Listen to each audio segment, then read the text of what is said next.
The great chamber floated in the void between stars, a structure so massive that entire moons could have fit within its curved walls. Inside, beneath a dome that showed the spinning galaxy above, representatives from 847 civilizations gathered for what they called the consensus. This was not a meeting of equals. This was a gathering of predators deciding which prey to hunt next. High Arbiter Zekthar stood at the center of the circular platform, his 8 legs clicking against the crystalline floor as he moved. His species had evolved on a world where patience was survival, where webs caught food that flew too carelessly through the air. Now he spun webs of a different kind, trapping entire worlds in the silk of bureaucracy and conquest. His 4 eyes scanned the assembled representatives, reading the subtle shifts in posture and color that indicated agreement or dissent. "The survey is complete," Zekthar announced. His voice translated into 800 languages simultaneously by the machines that hummed in the walls.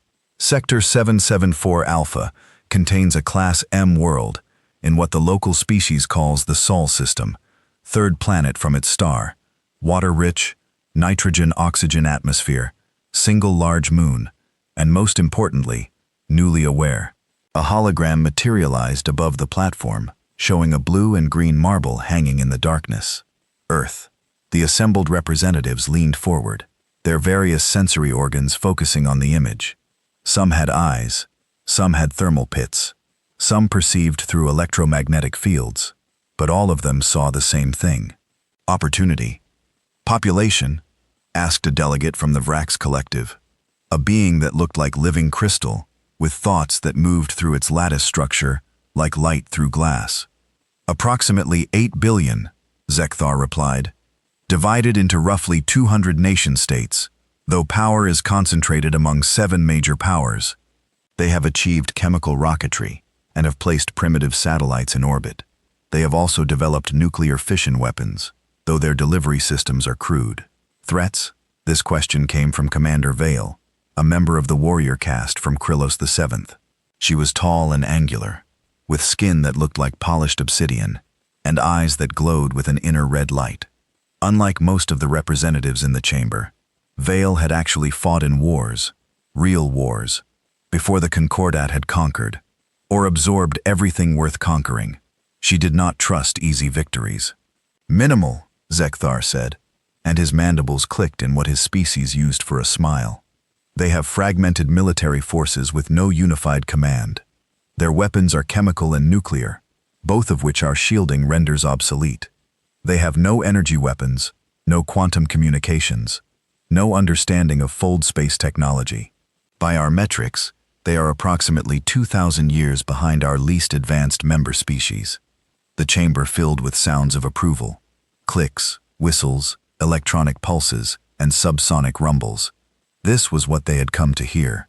Another easy conquest, another world to add to the Concordat's endless expansion. But Vale did not make approving sounds. She stood silent, her glowing eyes fixed on the hologram of Earth. There was something about it that troubled her, though she could not name what. Perhaps it was the way the world seemed so fragile, so vulnerable, yet had somehow developed weapons capable of destroying itself. That spoke of a certain madness, or perhaps a certain courage. She was not sure which. "The protocol is standard," Zekthar continued. "We will deliver the ultimatum, 10 cycles to submit to integration, to open their governments and militaries to our oversight, to accept the guidance of more advanced civilizations. If they refuse, we will demonstrate our power by sterilizing their moon. If they continue to refuse, we will proceed with full pacification protocols." "Have we intercepted their communications?" asked another delegate, this one from a species that lived in the ammonia clouds of a gas giant and existed here only as a projection. "Yes, extensive radio and digital signals. They have been broadcasting for approximately 100 of their years. Our linguistic AI has already translated their major languages. We know their history, their culture, their military capabilities. We know everything we need to know." "And what have we learned?" Vale asked. She did not know why she was asking. Perhaps it was instinct. Perhaps it was the memory of her own world's conquest centuries ago, when her ancestors had thought they understood their enemy and paid for that arrogance in blood. Zekthar's mandibles clicked with something like impatience. They are violent, fragmented, and primitive. They have fought thousands of wars among themselves. Their history is one of constant conflict over resources, territory, and ideology. They have developed weapons far in advance of their wisdom to use them. They are, in short, exactly what we expected to find. A young species that will destroy itself if we do not intervene. Then let them, Vale said quietly. The chamber fell silent. 847 civilizations, represented by their best and brightest, all turned to stare at the warrior from Krillus VII. Explain, Zekthar demanded. If they are so self-destructive, why waste resources conquering them? Let them burn themselves out. Return in a few centuries and claim an empty world. Because, Zekthar said slowly, as if explaining to a child, their system contains resources we need. Rare metals, water ice, and most importantly, strategic position. This sector borders the Vashtari expanse. If we do not claim it, someone else will. The consensus has decided Earth will be integrated. The only question is whether they submit peacefully or require motivation. Vale said nothing more. She had learned long ago that the consensus always decided in favor of expansion. That was its purpose. That was why it existed. She returned her attention to the hologram of Earth and wondered if the beings down there knew what was coming for them. She wondered if they would fight, and if they did, she wondered what kind of fight they would put up. The vote was called. 847 civilizations raised their approval. Even Vale, bound by her oath to the Concordat, signaled her agreement. The decision was unanimous. As it always was, Earth was marked for conquest. 43 light-years away, on a world that did not yet know it had been condemned, Dr. Sarah Chen sat in front of a wall of monitors in the control room of the Arecibo 2 array. The original telescope in Puerto Rico had collapsed decades ago, but humanity had built a new one in the Australian outback, 3 times as large and 100 times as sensitive. It listened to the stars, searching for patterns in the chaos, hoping to find proof that humanity was not alone. Tonight, it had found something. Run it again, Sarah said to her assistant, a young man named Marcus, who had only been with the project for 6 months. His hands shook slightly as he entered the commands. He had seen the data. He knew what it meant, even if he did not want to believe it. The speakers crackled to life, filling the control room with sound, but it was not the random hiss and pop of cosmic background radiation. It was organized, structured. It rose and fell in patterns that were unmistakably artificial, and it was close, very close. Somewhere in the outer solar system, beyond the orbit of Neptune, something was broadcasting. Could it be one of ours? Marcus asked hopefully. Maybe a probe? Malfunction? Sarah shook her head. She had already checked. Every probe, every satellite, every piece of human technology in the solar system was accounted for, and none of them were in that location. None of them were transmitting on those frequencies. None of them existed. Get me General Webb, Sarah said quietly. Get me everyone. We need to make calls. But what do we tell them? We don't even know what we're hearing. Sarah looked at the waveforms dancing across her screens, the mathematical beauty of a signal that had traveled across the empty spaces between worlds. She thought about what it meant to detect technology where no technology should be. She thought about every science fiction story she had ever read, every nightmare scenario about first contact that ended badly for the primitive species. We tell them that we're not alone anymore, she said, and we tell them to prepare. The hours that followed were chaos. Phone calls to government officials who did not believe, video conferences with scientists who demanded more data, emergency meetings with military commanders who wanted to know if this was a threat.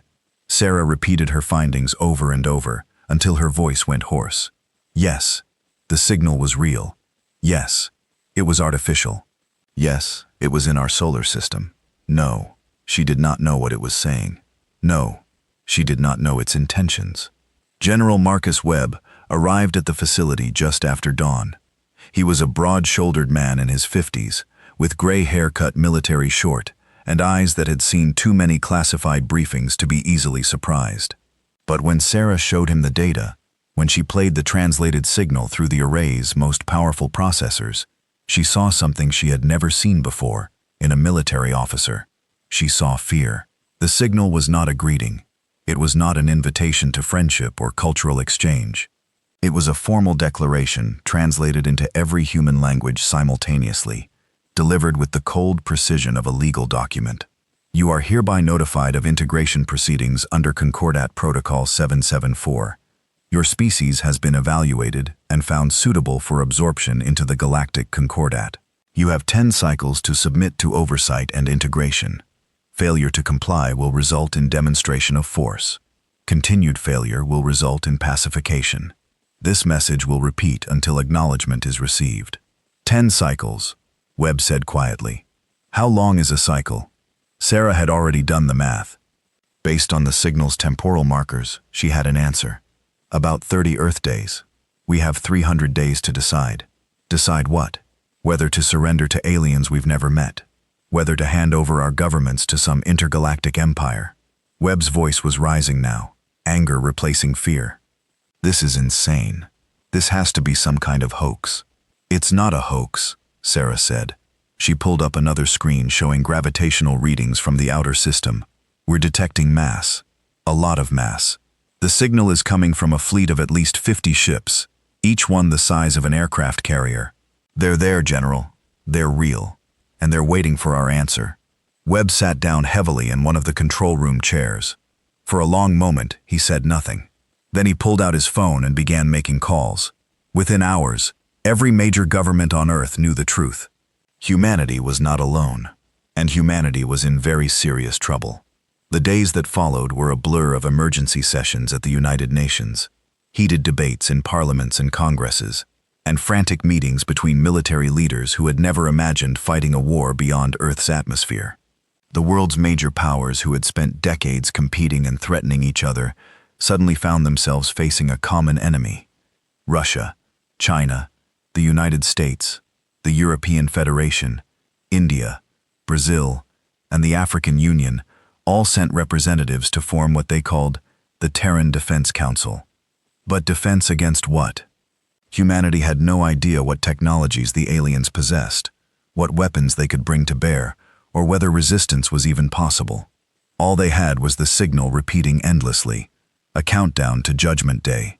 Sarah spent those days analyzing every fragment of data she could extract from the alien transmissions.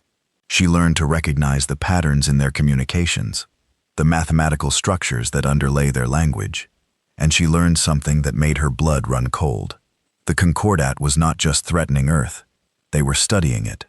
Every radio signal humanity had ever broadcast, every television show, every news report, every military transmission that had leaked into space for the past 100 years was being intercepted and analyzed.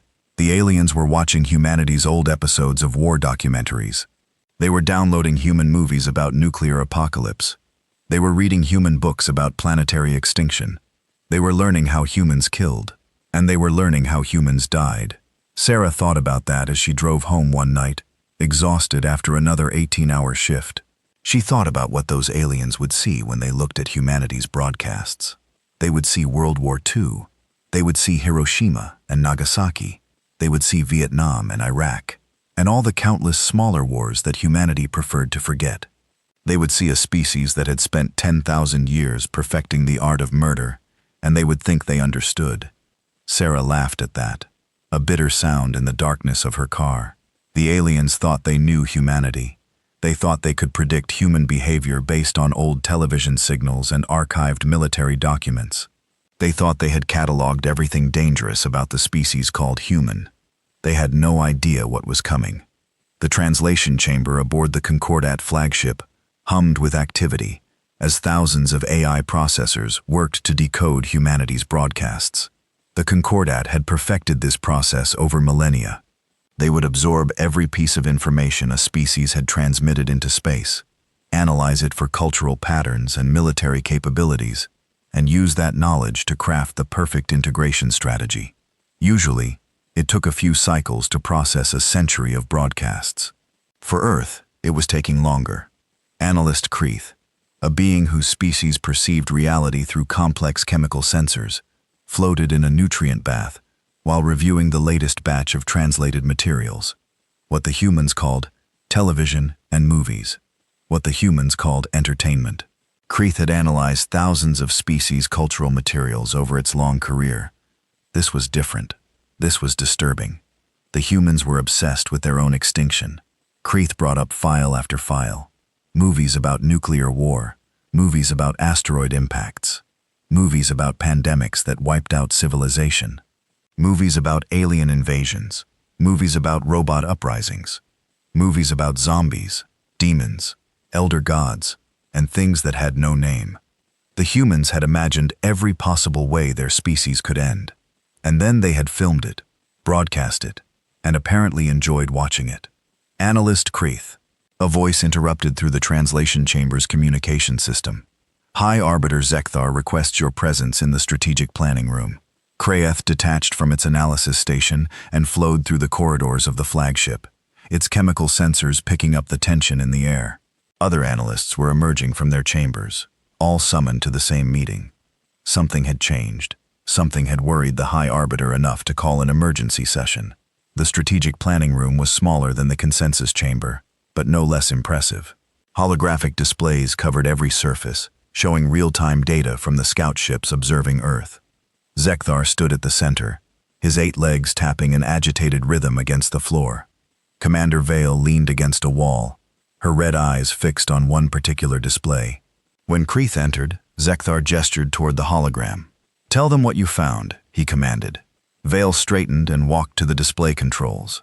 With a few gestures, she pulled up a series of human transmissions. "These are what the humans call video games," she said. "Interactive training simulations. We initially dismissed them as primitive entertainment, but further analysis suggests they may serve a military purpose." The display showed scenes from human games, soldiers fighting in ruined cities, spacecraft engaged in complex tactical maneuvers, commanders directing armies across planetary surfaces. But the details were what disturbed the assembled analysts. The tactics were sophisticated. The scenarios were brutal, and the humans who played these games numbered in the billions. "This one is called Call of Duty," Vale continued. "It simulates modern human warfare with extreme accuracy. Over 100 million humans have trained with this simulation. This one is called Halo. It depicts humans fighting against an alien alliance called the Covenant. 50 million users. This is Mass Effect. Humans saving the galaxy from synthetic intelligence. 40 million users. This is XCOM. Humans defending Earth from alien invasion. 20 million users." Kreith's chemical sensors detected alarm pheromones from the other analysts. "These are just games," someone said. "Recreational activities." "And are they?" Vale challenged. "The humans have spent decades and billions of their currency units developing these simulations. They have trained entire generations to think tactically about warfare, about resource management, about fighting enemies with superior technology. They have imagined alien invasions so many times that they have developed standard tactical responses. Retreat to defensible positions. Use asymmetric warfare. Make every inch of territory cost the invaders blood. And they have transmitted all of this into space, where we can see it." "Why would they do that?" Kreith asked. "Why broadcast their military strategies to potential enemies?" "Because," Zekthar said quietly, "they didn't know we were listening. They thought they were alone. They thought they were just playing games and telling stories. They didn't realize they were creating a database of tactical responses to every threat they could imagine." Vale pulled up another set of files. "And it's not just entertainment. Look at their military doctrine. Every major power on Earth has contingency plans for dozens of scenarios we would consider absurd. The United States has plans for zombie outbreaks. Russia has plans for alien invasion. China has plans for asteroid deflection. They have imagined so many ways to die that they have prepared for all of them." The display shifted to show human military installations. Missile silos hidden in forests and deserts. Submarine fleets hiding beneath the oceans. Aircraft carriers prowling the seas. Space stations that could be weaponized. And everywhere nuclear weapons. Thousands of nuclear weapons. Each one capable of turning a city into ash. "We knew about their nuclear arsenal," an analyst said. "Our projections showed it would be ineffective against our shields. Our projections were based on their launch capabilities," Vale said. "But what if they don't launch them? What if they use them differently? Look at this." She pulled up a human movie called Armageddon. They imagined drilling into asteroids and detonating nuclear weapons inside them. Look at this one. Another movie. Independence Day. They imagined uploading viruses to alien computer systems. Look at this one. A third movie. Ender's Game. They imagined child commanders developing tactics that adult strategists would never consider. These are fictional scenarios, Zekthar said, but his voice lacked conviction. They prove nothing. They prove that humans think about warfare differently than we do, Vale said. We plan for victory. We calculate acceptable losses. We fight according to rules established over millennia. But humans, they plan for survival. They imagine worst-case scenarios and prepare for them. They don't fight to win. They fight to make sure the enemy loses. Kreoth processed this information through its chemical analysis systems. Vale was right. Every piece of human entertainment, every book and movie and game, showed a species that was intimately familiar with loss. They had nearly destroyed themselves dozens of times. They had survived ice ages and plagues and wars that killed millions. They had come so close to extinction that they had written about it, filmed it, and learned from it. Recommendation? Zekthar asked. Increase our fleet strength, Vale said immediately. Bringing reinforcements from the nearest Concordat worlds. Don't rely on the standard integration protocols. These humans are unpredictable. That would take time, an analyst protested, and resources. The consensus approved this operation based on cost efficiency. If we request additional fleet support, they will ask questions. Then let them ask, Vale said. I would rather explain excessive caution than report unexpected casualties. But Zekthar's mandibles clicked with displeasure. The consensus has spoken. We proceed as planned. Continue analysis of human transmissions, but focus on military capabilities, not cultural speculation. We are not afraid of their movies. The meeting ended. The analysts returned to their stations. But Kreoth noticed that Vale did not return to her quarters. Instead, she stood in the observation deck, staring at the blue planet that hung in the distance. And Kreoth wondered what the warrior saw when she looked at Earth. Fear? Respect? Recognition? On Earth, the Terran Defense Council had moved beyond panic and into something like grim determination. They could not win. Every strategic analysis said the same thing. Humanity had no defense against faster-than-light travel, energy weapons, or the overwhelming numerical superiority the aliens commanded. But General Marcus Webb had not become head of U.S. Space Force by accepting defeat. Show me everything again, he said to the assembled analysts in the Pentagon's newly created Alien Threat Assessment Division. The screens lit up with data, gravitational readings from the outer system, analysis of the alien transmission, spectral analysis of the ships, radio intercepts, and everything humanity had learned in the past 2 months. They're studying us, Webb said. They're intercepting our broadcasts, learning our languages, analyzing our culture. That means they want to understand us before they attack. Why? Why? Standard military doctrine, one analyst suggested. Know your enemy. Or standard colonization doctrine, another said. Know what you're absorbing. Webb paced the room, his mind racing. What have we sent into space? What have they learned about us? 1. Everything, Dr. Sarah Chen said. She had been brought in as a special consultant, the woman who had first heard the alien signal. Every radio transmission since the 1920s, every television broadcast, every satellite signal. We've been screaming into space for 100 years. They've heard it all, including military transmissions. Some.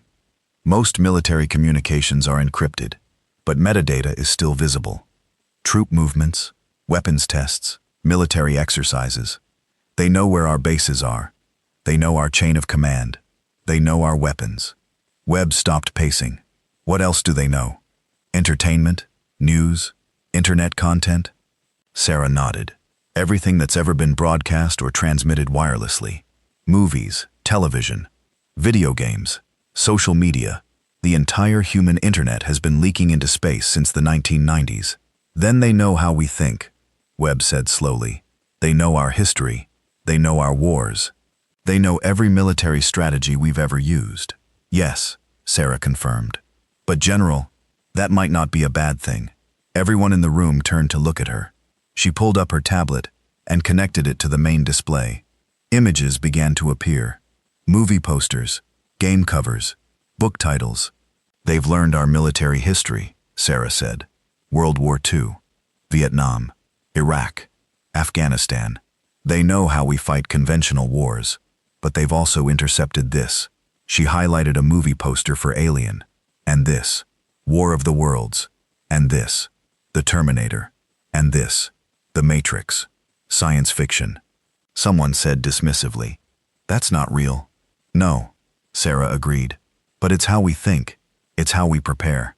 We've spent 70 years imagining alien invasions and robot uprisings and every possible doomsday scenario. We've written books about it, made movies about it, created military simulations about it.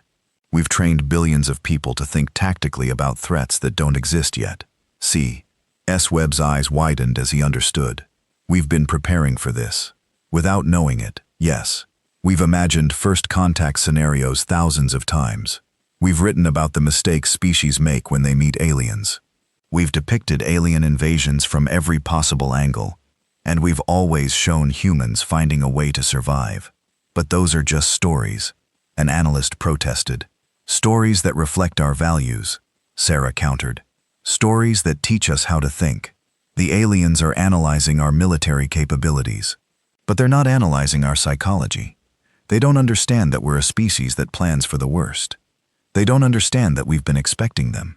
Webb turned back to the displays. "So, what do we do? We still can't beat them in a straight fight." "No," Sarah agreed. "But we might not have to. If they're studying our transmissions, they know we have nuclear weapons. They know we have biological weapons. They know we've fought wars that nearly destroyed our own civilization. So we make them believe we're crazy enough to do it again." "Mutually assured destruction," Webb said quietly. "Cold War doctrine." "Exactly. We can't win, but we can make winning too expensive. We show them that conquering Earth will cost them more than it's worth." "How do we do that?" someone asked. Sarah smiled, but it was not a happy expression. It was the smile of someone who had looked into the abyss and decided to jump. "We give them exactly what they expect from their analysis of human history. We show them what desperate humans are capable of. We show them that we would rather die free than live as slaves." General Webb looked around the room at the assembled military leaders and analysts. He saw fear in their faces, but also determination. They were Americans, Russians, Chinese, Europeans, representatives from every major power on Earth. They had spent their careers preparing to fight each other. Now they had to work together to fight something far worse. "Draft a response to their ultimatum," Webb said. "Make it clear. We reject their integration. We reject their oversight. And if they attack, we will defend ourselves with every weapon we possess." "That's suicide," someone said. "Maybe," Webb agreed. "But it's our choice. That's the point. They want to take away our right to choose our own future. We're telling them that's not acceptable, no matter the cost." The message was drafted, edited, and approved by every member of the Terran Defense Council. It was transmitted toward the alien fleet on every frequency humanity could generate. It was short, simple, and translated into the same mathematical language the aliens had used. "We have received your ultimatum. We reject it. Earth will not submit to foreign oversight or integration. If you attack, we will defend ourselves.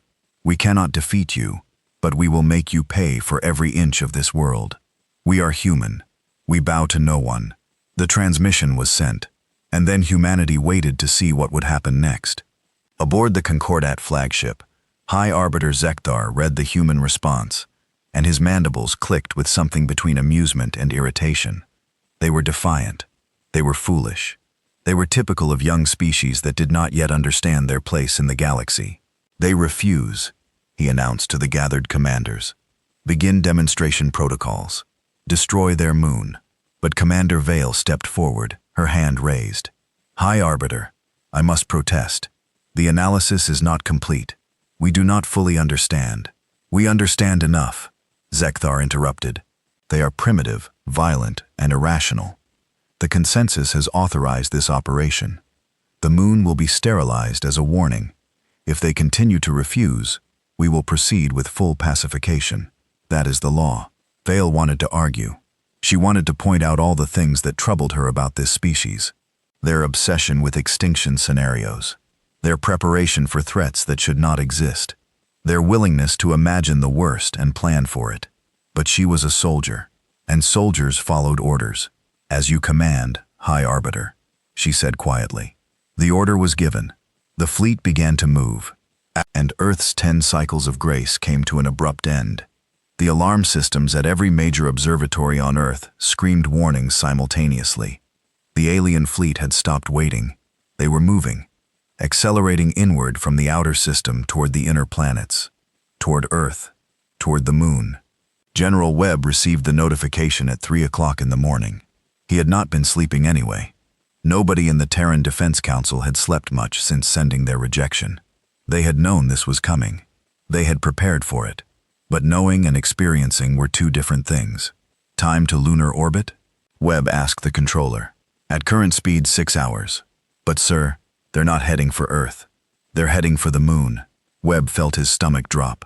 The aliens had said they would demonstrate their power. Apparently, they meant it literally. Get me the Council, get me everyone, and activate Protocol Pandora. Protocol Pandora was humanity's desperate contingency plan. It had been developed in the frantic months since first contact, refined by military strategists from every major power, and approved with the understanding that using it meant accepting catastrophic losses. It was not a plan for victory. It was a plan for making sure the aliens understood what they were dealing with. On the moon, the small crew of Artemis Base 3 watched through their telescope as the alien ships approached. There were 53 vessels, each one massive beyond comprehension, moving through space with an elegance that human ships could never match. The base commander, a Chinese astronaut named Liu Wei, sent one final transmission to Earth. We see them. They're beautiful. Tell my family I love them. Tell them we didn't surrender. Then Commander Liu and her crew of 12 put on their spacesuits, evacuated the base, and climbed into their emergency shuttle. They had no chance of escaping, but humanity did not abandon its own. They would try. High Arbiter Zekthar watched from the bridge of the flagship as the fleet surrounded Earth's moon. It was a small world, airless and dead, but it held symbolic value for the humans. They had landed on it. They had planted flags on it. They had claimed it as the first step in their expansion into space. Destroying it would show them how futile that expansion was. Target the far side, Zekthar commanded. Away from Earth. We do not want debris falling on the planet. This is a demonstration, not an attack. The fleet's weapons charged, drawing power from reactors that could power entire cities, energy weapons that could carve through rock like water. The mathematics were simple. Focus enough energy on one point, and even a moon would crack. Commander Vale stood beside Zekthar, watching the displays. She had argued against this action. She had recommended more study, more caution, but she had been overruled. Now she could only watch and hope that her instincts were wrong. The weapons fired. Pure energy lanced across the void, striking the moon's far side with the force of 1,000 nuclear weapons. Rock vaporized instantly. The surface of the moon glowed white-hot. Shock waves rippled through the lunar crust, and for a moment, it seemed like the moon might actually shatter. But it held, wounded, scarred, with a glowing crater visible even from Earth, but intact. Continue firing, Zekthar ordered. Complete the demonstration. That was when everything went wrong. The Concordat fleet detected the launches from Earth at the same moment their sensors registered massive electromagnetic pulses. Human ships, primitive chemical rockets, were lifting off from every space-capable nation on the planet. Not just one or two, hundreds, maybe thousands. They rose from silos hidden in forests and deserts. They launched from submarines surfacing in the oceans. They shot up from mobile platforms that had been disguised as ordinary vehicles. And every single one of them was armed. Evasive action, Vale shouted. But it was already too late. The first wave hit the outer ships of the Concordat fleet.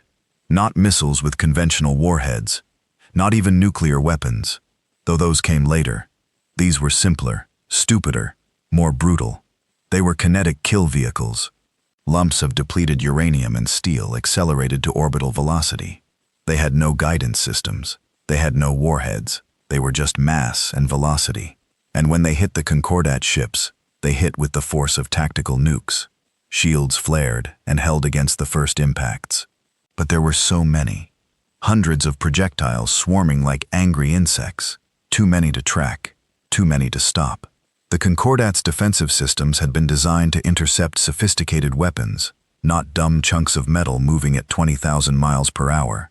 Shields failed. Hull plating cracked, and the second wave arrived. These were nuclear-tipped missiles. Old Cold War relics that had been rotting in silos for decades. Humanity had pulled them from storage, refurbished them, and aimed them skyward. They detonated in the space between Earth and the Moon, creating electromagnetic pulses that disrupted sensors and communications, creating clouds of plasma and debris that obscured targeting systems, creating an environment where the Concordat's technological superiority meant nothing because they couldn't see what they were shooting at. "Return fire," Zekthar screamed. "Destroy them." But the Concordat fleet was in chaos. Ships collided with each other trying to avoid the debris fields. The communications were jammed by the electromagnetic interference. Targeting systems locked onto phantom contacts created by the nuclear detonations. And through it all, more human ships kept launching, kept firing, kept throwing everything they had at the aliens. Commander Vale grabbed a control station and tried to make sense of the tactical display. The humans were using their own planet as cover, launching from the far side where the Concordat couldn't easily target them. They were using the moon as a shield, hiding behind the celestial body they had just watched the aliens try to destroy. They were using debris fields from their own destroyed ships to create obstacles, and they were targeting the Concordat ships with terrifying precision. "How do they know where we are?" An officer shouted. "They're not targeting what they see," Vale realized with horror. "They're targeting gravitational anomalies, mass displacement. They can't see us, but they can detect our ship's effect on space-time. They're using mathematics, not sensors." It was brilliant. It was desperate. It was exactly the kind of insane tactic that a species facing extinction would develop, and it was working. The third wave was worse. Human ships, actual crewed vessels, accelerated toward the Concordat fleet on suicide trajectories. They were old space shuttles, repurposed satellites, civilian craft that had been militarized in the weeks since first contact. They broadcast messages as they came, final words from pilots who knew they weren't coming home. "For Earth, remember us. You picked the wrong species."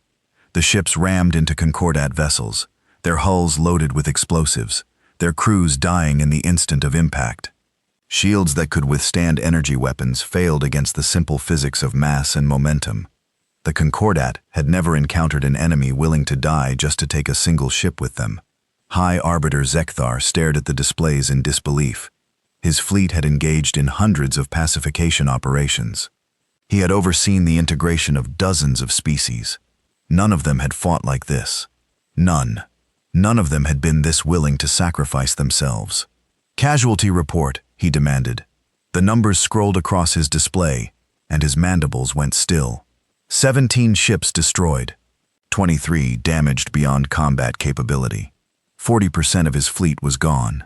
And the humans were still launching, still attacking, still dying by the thousands, just to make the Concordat bleed. "Sir, we're detecting weapons of mass destruction," an officer reported. "Chemical warheads, biological payloads. They're using weapons that have been banned by galactic law for millennia." Vale pushed forward to check the readings. The officer was right. The humans were throwing everything at them, including weapons that the Concordat had agreed were too horrific to use. Nerve agents, bioweapons, designed to mutate and spread. Things that violated every treaty the Concordat had ever signed. "They don't care about our laws," Vale said quietly. "They don't care about acceptable warfare. They're fighting for survival, and there are no rules." On Earth, General Webb watched the battle unfold through every telescope and sensor humanity possessed. He saw the losses. He knew every name of every pilot who had volunteered for the suicide missions. He knew the cost of Protocol Pandora, and it was breaking his heart. But it was working. "Status of the fleet," he demanded. We've lost approximately 60% of our launch capability, an officer reported. But the alien fleet is in retreat. They're pulling back toward the outer system. Keep the pressure on. Don't let them regroup. Launch everything we have left. Dr. Sarah Chen stood beside Webb, tears streaming down her face as she watched young pilots die in the cold vacuum of space. We're winning, she whispered. My God, we're actually winning. No, Webb said quietly. We're not winning. We're just making them realize they can't win either. There's a difference. The battle continued for 7 more hours. 7 hours of chaos and death, and desperate heroism. The humans lost over 2,000 ships and 15,000 personnel, but the Concordat lost something more valuable. They lost their certainty. They lost their assumption of easy victory. They lost their belief that humanity was just another primitive species to be catalogued and absorbed.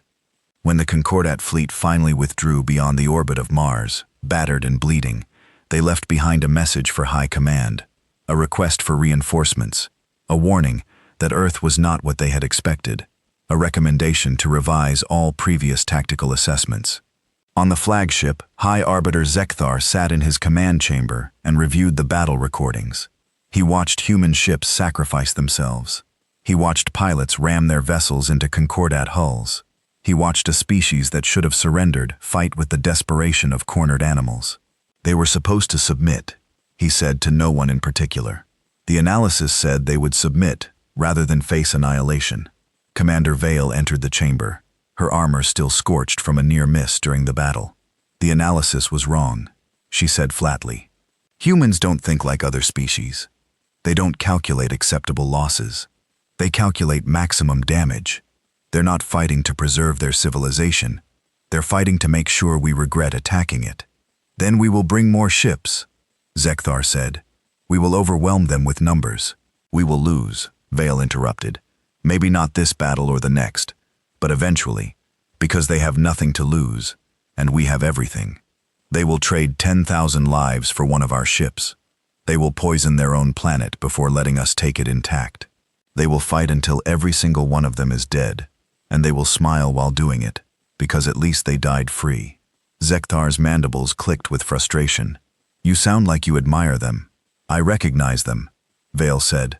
My species was like this once, before the Concordat conquered us. We fought. We lost, but we made them pay such a price that they still remember us. The humans are the same. They're showing us what we used to be. Then we will break them as we broke your species. Will we? Vale challenged. My world had 1 billion people. Earth has 8 billion. My world had primitive nuclear weapons. Earth has thousands of advanced nuclear weapons, biological weapons, chemical weapons, and the willingness to use all of them. My world fought for 10 years. How long will Earth fight? 20 years? 50? How many ships will the Concordat sacrifice? How many of our worlds will we risk? 2. Zekthar had no answer. He turned away from Vale and stared at the display showing Earth, that blue and green marble that had cost him so much already. On Earth, in the command center of the Terran Defense Council, General Webb received reports from around the world. Celebrations in the streets, people cheering the victory over the aliens, politicians giving speeches about human courage and determination. But Webb knew the truth. They had won a battle, not the war. The aliens would return with more ships, better tactics, and a determination to finish what they had started. Humanity had bloodied the Concordat's nose, but eventually, the Concordat would hit back. How long do we have? He asked his analysts. Unknown, sir. The alien fleet has withdrawn to the outer system. They're sending transmissions back to their home territory. We estimate it will take months for reinforcements to arrive, if they call for them. If? Webb laughed bitterly. After what we just did to them? They'll call for reinforcements. They'll call for everything they have. And next time, they won't underestimate us. Sarah Chen pulled up a display showing the current status of Earth's defenses. It was not encouraging. Most of their orbital assets were gone. Their missile stockpiles were depleted. Their space-capable personnel were exhausted or dead. They had shot their bolt. And if the aliens came back in force, humanity would have very little left to throw at them. We need more time, Sarah said. Time to rebuild. Time to develop new weapons. Time to prepare for the next battle. How do we buy time? Webb asked. Sarah looked at the display showing the alien fleet, battered but still powerful, waiting beyond Mars. She thought about everything humanity had learned from a century of science fiction. Every story about desperate last stands and impossible victories. Every tale of underdogs finding a way to triumph against overwhelming odds. And she remembered one common thread in all those stories. "We make them afraid," she said quietly. "We show them that attacking Earth isn't worth the cost. We threaten something they care about more than conquest." "What could they possibly care about more than winning?" an analyst asked. Sarah smiled, and it was a terrible smile. "Survival. They care about survival. And it's time we show them that attacking Earth threatens their survival too." "How?" Webb demanded. "We can barely defend our own planet. How do we threaten theirs?" "I have an idea," Sarah said. "But you're not going to like it. Nobody's going to like it. It's insane, and desperate, and probably suicidal." Webb looked at the casualty reports still scrolling across his displays. 15,000 dead, thousands more wounded, entire families who would never see their loved ones again. All because humanity had refused to bow. "Tell me," he said. "At this point, what's one more insane plan?" And Dr. Sarah Chen began to explain how humanity would threaten the extinction of 847 civilizations. How a primitive species, with barely 100 years of spaceflight, would hold a gun to the galaxy's head. How Earth would become the one planet nobody dared to touch.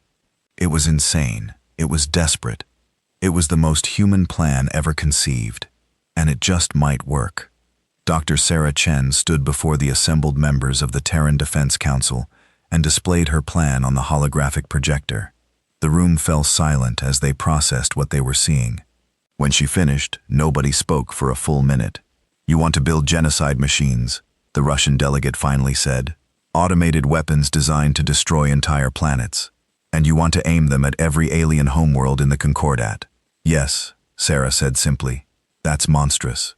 The Chinese delegate protested. "We would be threatening billions of innocent lives, trillions, across all their worlds." "They threatened us first," Sarah countered. "They came to our system with the explicit intention of conquering our planet and enslaving our people. We're just returning the favor." General Webb stepped forward, his face grim. "Explain the technical details." "How would this even work?" Sarah pulled up a new set of diagrams. "We call them relativistic kill vehicles, RKVs. The concept is simple. Take a ship, strip out everything except engines and basic guidance, accelerate it to 90% the speed of light, aim it at a planet. At that velocity, even a small ship hits with the force of multiple nuclear weapons. A large ship hits with enough force to cause an extinction-level event. We don't have faster-than-light travel," an analyst pointed out. "It would take decades or centuries for these weapons to reach alien homeworlds." "Exactly," Sarah said. "That's the beauty of it. These aren't weapons for winning a war. They're weapons for revenge. If the Concordat destroys Earth, these RKVs will still be traveling through space, heading toward their worlds. They can't be recalled by us because we'll be dead. They can't be intercepted because they're too fast and too small to target it effectively. And they can't be negotiated with because they're automated." She let that sink in. Then she continued. "We put AI guidance systems on each RKV. Simple systems, nothing sophisticated. Just enough to make course corrections and identify the target planet. We hide them throughout the solar system, disguised as asteroids or debris. We make hundreds of them, thousands, if we have time. And we program them to launch if they stop receiving a specific signal from Earth." "Dead man's switch," Webb said quietly. "If Earth dies, they all launch automatically." "Yes, and we tell the Concordat exactly what we've done. We give them the coordinates of the target planets. We show them the math. We prove that we have the capability. And we make it very clear that if they attack Earth, their homeworlds will die decades later. Their children will die. Their grandchildren will die. Everyone they love will die. And there's nothing they can do to stop it." The European delegate stood up, her face pale. "This is madness. This is threatening mutual destruction on a galactic scale." It's called deterrence," Webb said. "We used the same principle during the Cold War. The United States and Soviet Union both had enough nuclear weapons to destroy each other many times over. Neither side attacked, because both sides knew it would mean their own destruction. It kept the peace for 50 years. Until it nearly didn't. The delegate shot back. We came within minutes of nuclear war multiple times. One mistake, one misunderstanding, and the world could have ended. One mistake. Our why. And yet it didn't, Webb said. Because when both sides have everything to lose, both sides find ways to avoid conflict. That's what we're offering the Concordat. A choice. Leave Earth alone, or watch their civilization die. How do we even build these weapons? The Indian delegate asked. We don't have the resources. We don't have the technology. Sarah pulled up another set of plans. We don't need sophisticated technology. That's the point. An RKV is just mass and velocity. We can use existing spacecraft designs, existing fusion drives that we've been developing for deep space exploration. We can use materials we already have. The hard part isn't building them. The hard part is accelerating them to the required speed. And that just takes time and energy. How much time? Webb asked. If we start now using every space-capable facility on Earth, we can have the first batch ready in 6 months. A full deployment of several hundred RKVs will take about 2 years. We might not have 2 years, the Russian delegate said. The aliens could attack again at any time. Then we bluff, Sarah said. We tell them we've already built the RKVs. We show them the launch sites. We give them just enough information to make them believe we're serious. And we pray they believe us before they attack again. The council debated for hours.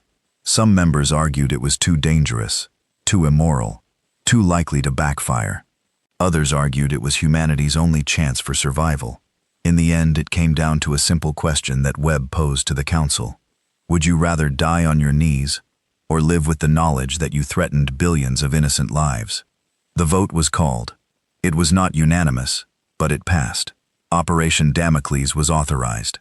Across Earth, every space agency, every aerospace company, every university with engineering capability was mobilized. The best minds in physics and engineering were pulled into classified facilities and given a single task: build weapons that could kill planets. Resources were diverted from civilian projects. Satellites were cannibalized for parts. Experimental fusion drives were rushed into production, and every step of the way, humanity made sure the Concordat was watching. Aboard the Concordat flagship, analyst Kriath processed the latest intelligence from Earth with growing horror. The humans were not hiding their activities. They were broadcasting them, showing the galaxy exactly what they were building. High Arbiter, Kriath reported to Zekthar. The humans have begun construction of what they call relativistic kill vehicles. They claim these weapons will target Concordat homeworlds in the event of Earth's destruction. Zekthar's mandibles clicked with irritation. Threats. Empty threats from a desperate species. They barely have the capability to reach their own moon reliably. How could they possibly threaten worlds dozens of light years away? The physics are sound, Kriath said reluctantly. A ship accelerated to relativistic speeds would indeed strike with catastrophic force. And the humans have published their mathematics. They're showing us exactly how they plan to do it. Commander Vale examined the human broadcasts with her tactical eye. She saw construction facilities on Earth's surface. She saw ships being assembled in orbit. She saw test firings of fusion drives. The humans were not bluffing. They were building exactly what they said they were building. How long until these weapons are operational? Vale asked. The humans claim 6 months for the first batch, Kriath replied. But that may be optimistic. Our analysts estimate 1 to 2 years for a full deployment. Then we attack now, Zekthar said, before they complete their weapons. We bring in reinforcements and crush them before they can threaten us. That's what they want you to think, Vale said quietly. They're giving us a timeline. They're daring us to attack. Why? Zekthar turned his multiple eyes toward her. Explain. If they're really building these weapons, they would hide them. They would keep the construction secret, maintain the element of surprise. But they're broadcasting everything. They want us to know. They want us to see, which means either they're bluffing and hoping to scare us, or they've already built them. Create Yath finished the thought. This construction could be decoys, misdirection. While we watch these facilities, the real weapons could already be hidden throughout their solar system. Zekthar was silent for a long moment. Then he activated the fleet-wide communication system. Contact High Command. Request full intelligence analysis. I want to know if the humans have the capability to carry out this threat. The response came 3 days later. It was not what Zekthar wanted to hear. The Concordat's greatest scientists had analyzed the human threat. They had run the numbers, checked the physics, and examined the transmissions from Earth. Their conclusion was unanimous and terrifying. The humans could do it. They had the technology, the resources, and most importantly, the will. Humanity had proven in the first battle that they were willing to sacrifice thousands of lives for tactical advantage. Building automated weapons that would launch after their extinction was entirely consistent with their psychology. Probability assessment? Zekthar demanded. 65% probability that humans have already constructed at least some RKVs, the High Command analysis stated. 90% probability that they will complete construction within 2 years if left unimpeded.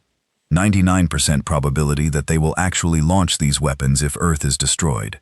Zekthar read the final line of the report and felt something he had not felt in centuries. Fear. Recommended course of action. Immediate withdrawal from the solar system. Establish communication channels for negotiation. Under no circumstances should Earth be attacked or threatened. The risk to Concordat homeworlds is unacceptable. This is capitulation, Zekthar said. We are allowing a primitive species to dictate terms to the greatest alliance in the galaxy. No, Vale said. We are recognizing that some victories cost more than they're worth. Walk away, or risk the destruction of everything we've built over millennia. That's not a hard choice, High Arbiter. But Zekthar would not accept it. He could not. He had overseen dozens of integration operations. He had never failed. He would not let a species barely capable of spaceflight be the first to defy the Concordat. Prepare the planet killer, he ordered. Full power. We will destroy Earth in one strike, so fast they cannot launch their weapons. High Arbiter, I must protest, Vale began. You are dismissed, Commander. All of you. I will handle this personally. The bridge crew filed out, leaving Zekthar alone with his decision. He activated the flagship's main weapon, a device that could crack continental plates and boil oceans. It would take time to charge. Hours, perhaps a full day. But once fired, Earth would die before the humans could react. He would save the Concordat from this threat. He would restore order. And he would show the galaxy that defying the Concordat had consequences. Zekthar did not notice when Commander Vale returned to her quarters and opened a secure channel to her homeworld. He did not notice when she transmitted everything she knew about his plans to the other fleet commanders. And he did not notice when those commanders, horrified by what Zekthar intended to do, began making their own plans. On Earth, Dr. Sarah Chen sat in the control room at the new Cheyenne Mountain facility, monitoring the alien fleet. They had detected unusual energy signatures from the flagship. Something big was charging up. Get me General Webb, she said urgently. I think they're about to do something stupid. Webb arrived within minutes. What am I looking at? Energy buildup consistent with a large-scale weapon. If I'm reading this right, they're preparing to fire on Earth. And based on the power levels, it's going to be bad. How long do we have? 12 hours? Maybe less. Webb picked up the phone that connected directly to the launch facilities scattered across Earth. This is Webb. Authorization code Alpha 993. Activate all ARKVs. Set them to standby for immediate launch. If that ship fires, I want every weapon we have in space within seconds, sir, an officer said quietly. We only have 30 ARKVs completed. That's not enough to 170s. It doesn't matter how many we have, Webb interrupted. What matters is that they believe we'll use them. Get them ready. Sarah pulled up another display. General, I'm detecting something else. Multiple ships in the alien fleet are moving. They're positioning themselves between us and the flagship. What? Webb leaned closer to the display. Are they protecting us? I think they're protecting themselves. If the flagship fires and we launch our ARKVs in response, every alien in that fleet knows their homeworlds are doomed. They're trying to stop their own commander. Aboard the Concordat flagship, Zekthar watched with growing fury as his own fleet moved into positions that would block his shot at Earth. He opened communication channels and found them jammed. He tried to assert his authority and found his commands ignored. "This is mutiny," he said to the empty bridge. "This is treason against the Concordat." The door to the bridge opened. Commander Vale walked in, followed by security officers from a dozen different species. She looked at Zekthar with something like pity. "This is survival," she said. "We're not letting you doom our worlds for pride. I am High Arbiter. I command this fleet." "You commanded this fleet," Vale corrected. "But the other captains have voted. They're not willing to risk their homes for a planet that isn't worth the cost. Earth has proven it can hurt us, and more importantly, it has proven it will hurt us even if it dies. That makes it not worth conquering. The Concordat will never accept this. They will die. The Concordat will do what it always does." Vale interrupted. "Calculate cost versus benefit. And Earth has made the cost unacceptable. You taught us that, High Arbiter. You taught us that some species aren't worth the trouble." Zekthar lunged at her, but the security officers restrained him. He struggled, his 8 legs thrashing, but they held him firm. "Take him to confinement," Vale ordered, "and send a message to Earth. Tell them we're ready to negotiate." On Earth, the message arrived just as General Webb was preparing to give the launch order. He read it 3 times to make sure he understood. "They're standing down," he said in disbelief. "They're offering to talk." Sarah Chen read the message over his shoulder. "They're scared. They believe we'll actually do it. They believe we'll kill billions of innocent people just to make sure they can't have Earth." "Would we?" Webb asked quietly. "If it came down to it, would we actually launch?" Sarah thought about that. She thought about the ARKVs hidden throughout the solar system. Their AI systems waiting for a signal that would never come if humanity was smart. She thought about the alien worlds with families and children, and people just trying to live their lives. She thought about the cost of survival and the price of freedom. "I don't know," she said honestly, "but I'm glad we don't have to find out." Webb activated the communication system that would broadcast to every government on Earth. "This is General Marcus Webb of the Terran Defense Council. The alien fleet has requested negotiations. They're standing down." The celebrations that erupted across Earth were heard even in space. But in the quiet control room, Webb and Sarah just stood together, exhausted and alive. "What happens now?" Sarah asked. "Now," Webb said, "we find out if we can negotiate with 847 alien civilizations. We find out if they'll accept us as equals or keep trying to conquer us. And we keep building those ARKVs, just in case. That's a terrible way to achieve peace." "It's the only way we know," Webb said. "We're human. We don't know how to surrender. We only know how to make the alternative worse." In orbit, Commander Vale broadcast a message to the Concordat High Command. It was simple and direct. Earth has defended itself successfully. Integration is not possible at acceptable cost. Requesting permission to withdraw and establish non-aggression protocols. The response took 3 days, but when it came, it changed everything. Withdrawal approved. Begin negotiations for peaceful coexistence.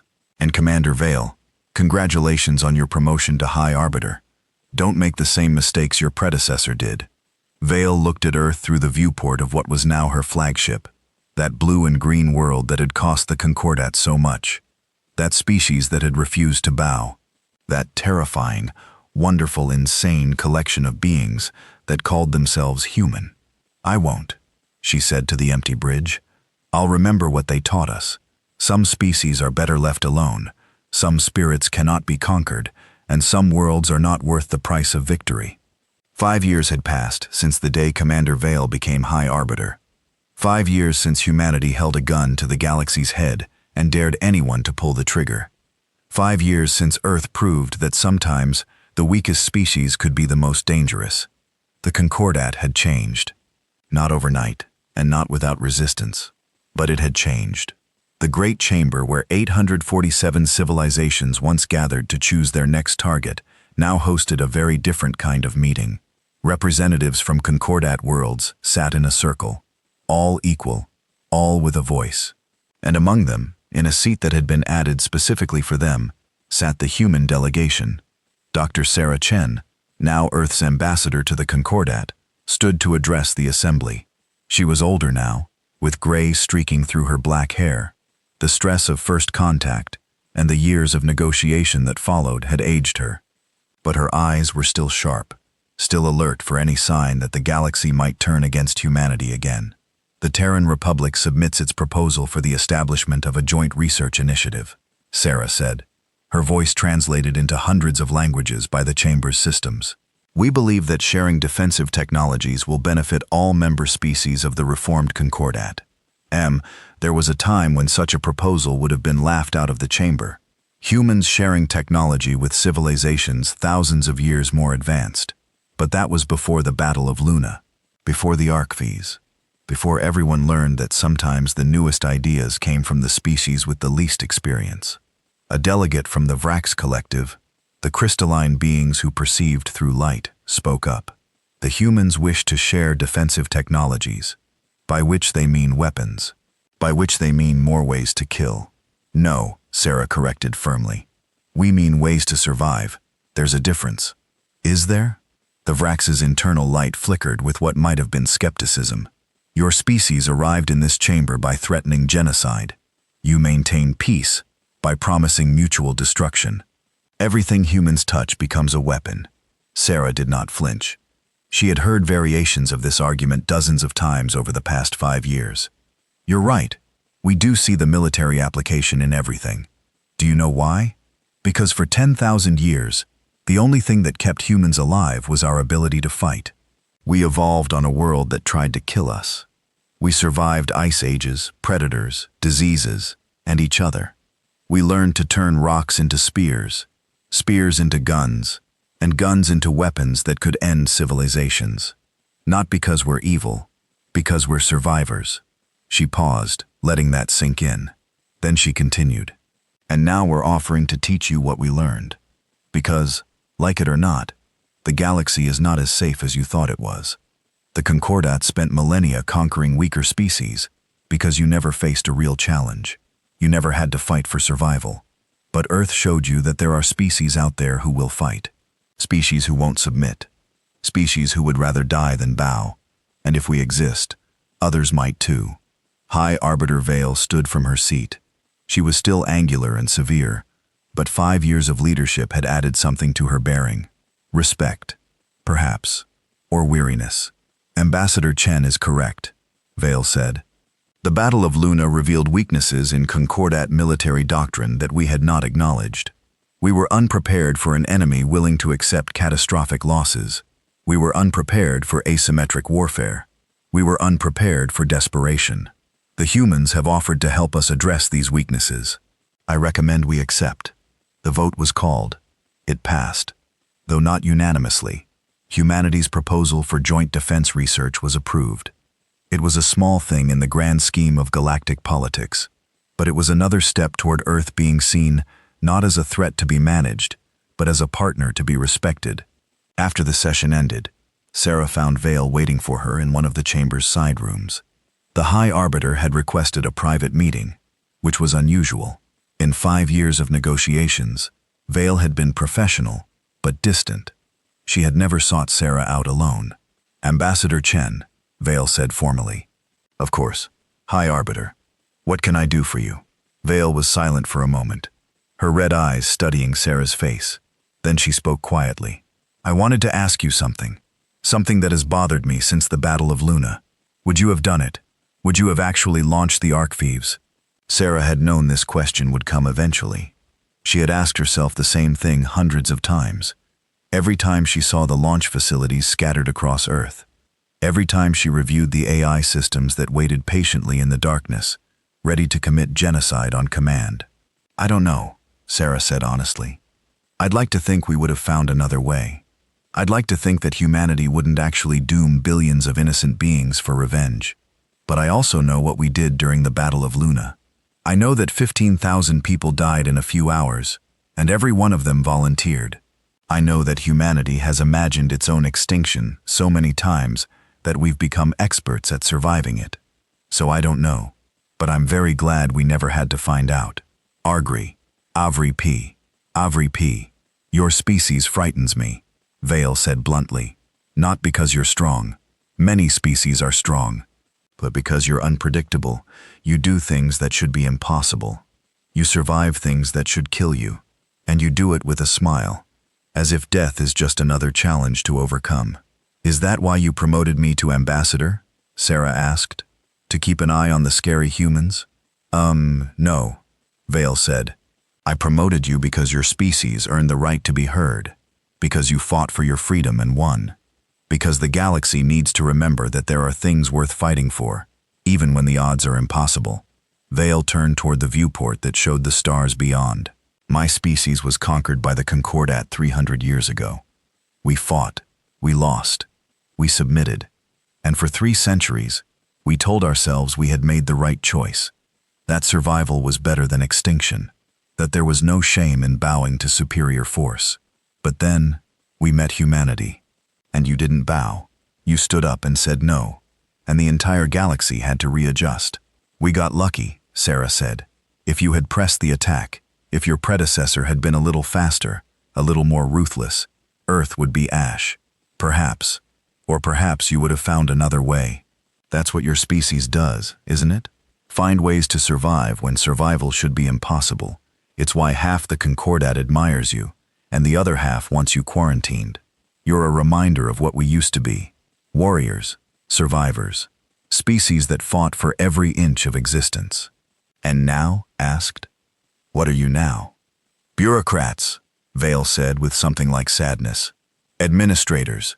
We manage the galaxy like it's a corporate structure. We've forgotten what it means to fight for something that matters. You reminded us, and I'm not sure if I should thank you or curse you for it." A message chimed on Sarah's communication device. She glanced at it and smiled. "It's from General Webb. He's retiring from the Terran Defense Council. Says he's done enough fighting for one lifetime. He's a good warrior," Vale said. "I respect him, even though he cost me 17 ships. He respects you too. He told me once that you were the only alien commander who understood what was at stake. The only one who realized Earth wasn't fighting to win, but fighting to make losing too expensive. I understood, because my species made the same calculation once," Vale said. "We lost, but we made the Concordat remember us. Your species did better. You won, and now you're here in this chamber, with a voice that cannot be ignored. That's worth celebrating." Sarah thought about the past 5 years, the endless negotiations, the cultural exchanges, the gradual acceptance of humanity into the galactic community. It had been hard work, exhausting work, but it had been worth it. "What happens now?" Sarah asked. "Where do we go from here?" Vale's mandibles clicked in what Sarah had learned was the equivalent of a smile. "That's the question, isn't it? The Concordat is changing. Other species see what happened with Earth and wonder if they should have fought harder. If they should have said no when the Concordat came knocking. We're getting more resistance, more defiance. The easy days of expansion are over. Is that a good thing? I think so. A galaxy where everyone submits out of fear is not a stable galaxy. It's a powder keg waiting for a spark. Better to have difficult negotiations and hard-won peace than quiet obedience and hidden resentment. Your species taught us that. On Earth, in a small house in the suburbs of what used to be called Washington, D.C., General Marcus Webb sat on his porch and watched the sunset. He was retired now. Officially, no more emergency calls at 3 o'clock in the morning. No more decisions that cost thousands of lives. No more watching young pilots fly into the void knowing they wouldn't return. His wife brought him a glass of iced tea and sat beside him. "You're thinking about them again," she said quietly. "The ones who died." "Always," Webb admitted. "Every day, every sunset. I think about what they sacrificed, what they gave up so the rest of us could sit here and watch the sky without fear. They were heroes. They were desperate," Webb corrected. "They were terrified kids who volunteered, because someone had to, because the alternative was slavery. We dress it up in medals and monuments, but the truth is uglier. We asked them to die, and they said yes. That's not heroism, that's tragedy. But it worked. It worked," Webb agreed, "and I'll carry the weight of that for the rest of my life. We won because we were willing to pay a price the aliens weren't. We won because we're insane enough to threaten genocide as a defense strategy. We won because humanity has been preparing for extinction since the day we looked up at the stars and realized we were alone. We're not alone anymore." "No," Webb said. "We're not. And that's both wonderful and terrifying. Because now we have to figure out how to be part of this galaxy without losing what makes us human, without losing that stubborn refusal to bow, without losing the very insanity that saved us. His wife squeezed his hand. We'll figure it out. We always do, croaked. I hope so, Webb said, because the galaxy is watching us now. Every species that was conquered, every species that submitted, every species that bent the knee when the Concordat came knocking, they're all watching Earth wondering if we'll stay free, wondering if it's possible to be part of this galactic community without giving up sovereignty. We've become a symbol, and symbols are dangerous things. At the new Cheyenne Mountain facility, deep underground, the control room still monitored the ArcVs hidden throughout the solar system. 30 completed weapons with hundreds more in various stages of construction. The construction had never stopped, even after the peace negotiations began, because humanity had learned an important lesson. Peace through strength was not pretty. It was not moral. It was not what anyone wanted. But it worked. Dr. Sarah Chen had explained it to the Concordat Council once, during a heated debate about humanity's continued weapons development. You want us to disarm, she had said, to show good faith, to prove we're not a threat. But that's not how deterrence works. The moment we're no longer a threat is the moment some species decides we're worth conquering again. So we keep building, we keep preparing, we keep making sure that attacking Earth is always more expensive than leaving us alone. Not because we want to, because we have to. The head technician of the ArcV monitoring station was a young woman named Rachel Torres. She had been 15 during the Battle of Luna, had watched the sky light up with explosions and nuclear fire, had watched her older brother volunteer for the suicide missions, and never come home. Now she sat in front of screens, showing weapons that could kill worlds, and she prayed every day that they would never be used. System status? She asked her assistant. All archives reporting green. AI systems functioning normally. No unauthorized access attempts. We're stable. Stable. That was the best word for Earth's situation. Not safe, not secure, but stable. A balance of terror that kept everyone honest. A sword hanging over the galaxy's head, held in place by humanity's promise that they would drop it if pushed too far. Rachel thought about that sometimes, about what it meant to be the species that threatened genocide as a survival strategy, about what it said about humanity that they were willing to damn billions of souls for the crime of attacking Earth, about whether there was any moral difference between threatening mass murder and actually committing it. She didn't have good answers. She just had her duty. Monitor the weapons, maintain the systems, hope they were never needed. In the galactic community, humanity had become known as something unique. Not the strongest species, not the smartest, not the most advanced, but the most dangerous. The species that fought like cornered animals. The species that would burn the galaxy down rather than submit. The species that looked extinction in the face and laughed. And slowly, grudgingly, that reputation was turning into respect. Other species started requesting human military advisors, not because humans had superior weapons, but because humans thought about warfare differently. They anticipated worst-case scenarios. They planned for the impossible. They found tactical solutions that more civilized species would never consider. Humanity became the galaxy's nightmare insurance policy, the species everyone hoped they'd never need, but were grateful existed. 5 years after first contact, the Terran Republic had treaties with 47 different species, trade agreements, cultural exchanges, military cooperation pacts. Earth had gone from being marked for conquest to being a respected, if feared, member of the galactic community. But the Archives remained hidden, armed, waiting. On the anniversary of the Battle of Luna, Sarah Chen stood at the memorial erected on the moon's surface, near the crater that the Concordat's weapons had carved. 15,000 names were inscribed on the black granite wall, glowing softly in the harsh sunlight. 15,000 people who had died so that billions could live free. Vale stood beside her. The High Arbiter had made the journey to Earth specifically for this ceremony, an unprecedented gesture. We remember them, Vale said quietly. All of us. Every species in the Concordat knows what happened here, knows what your people sacrificed. Do they understand why? Sarah asked. Some do. Others think humanity is insane, dangerous, too unpredictable to be trusted. But they all respect what happened here. They all know that there are species who will fight, who will not submit, who will make victory cost more than it's worth. Your dead taught the galaxy that lesson. Sarah traced her finger over one name on the wall. Lieutenant Marcus Chen, her nephew, 23 years old when he volunteered for the suicide squadrons. She had tried to stop him, had begged him not to go. He had smiled and said someone had to. Someone always had to. They shouldn't have had to, Sarah said. We should have found another way. There was no other way, Vale said.